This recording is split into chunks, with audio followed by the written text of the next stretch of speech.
నేను మొన్ననే చెప్పి చంద్రబాబు గారు యూరియా గురించి మాట్లాడినప్పుడు ఏది దుష్ప్రచారం చేస్తున్నారు, కేసులు పెడతాం అంటున్నప్పుడు ఎందుకు ఈ బెదిరింపులు? ఓసారి గ్రౌండ్ లెవెల్లో చూసుకోండి ఎక్కడ లోపం వస్తుందో. అంతేగాని మాట్లాడకూడదు, ఎవరు ఏమనకూడదు అంటే కనుక అది నియంతృత్వం అవుతుంది అన్నటువంటి. ఇప్పుడు చంద్రబాబు గారు నిన్న కలెక్టర్ల మీటింగ్లో ఒప్పుకున్నారు కదా, యూరియా మెయిన్ ఇవ్వడంలో విఫలమయ్యాం, మానవ తప్పిదం అన్నటువంటిది. మరి మానవ తప్పిదం అంటే అది ప్రభుత్వ తప్పిదమే, మిషన్ తప్పిదం అంటే కనుక ఆ యంత్రాన్ని తిడతాం. కానీ ఇది సప్లై చైన్లో ఫెయిల్యూర్ ఎవరిది? ప్రభుత్వందే కదా. మరి అంటే ఆ రోజున దుష్ప్రచారం చేశారన్న మాటే దుష్ప్రచారం కదా. ఇప్పుడు నిజం బయటకు వచ్చింది కదా.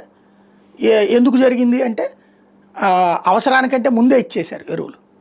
ఫస్ట్ ఇదివరకటి రోజుల్లో సిస్టమ్ నేను మొన్ననే ప్రస్తావించా, ఎరువులు ఇదివరకు జగన్ టైంలో చేసుకొచ్చిన పని ఏంటంటే వాలంటీర్లు ఎవరెవరికి ఎంతెంత కావాలో రాసుకుని అది సొసైటీ వాళ్ళకి ఇస్తే సొసైటీ వాళ్ళు దాన్నంతా నోట్ చేసి ఆ రైతులకి లోన్ ఓకే చేసినప్పుడు ఆ డబ్బులు అందులో మినహాయించుకునేవాళ్ళు.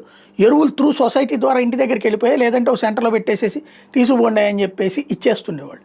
అది సిస్టమేటిక్గా నడవడం వల్ల ఎక్కడ లోపం రాలేదు. ఇప్పుడు ఆ సిస్టమ్ని వాలంటీర్ వ్యవస్థను తీసేయడము, ఆర్బీకే తీసేయడము, దాన్ని అనుసంధానించకపోవడం వల్ల ఎదురైనటువంటి సమస్య. ఇది పరిష్కరిస్తే సరిపోతుంది. లోపం ఎక్కడుందో చెక్ చేసుకుంటే సరిపోతుంది. ఇప్పుడు లోపం అర్థమైంది బాబు గారికి. నెక్స్ట్ ట్రిప్ అట్లా కాకుండా చూసేందుకు సిద్ధంగా ఉంటానంటున్నారు. మంచిది.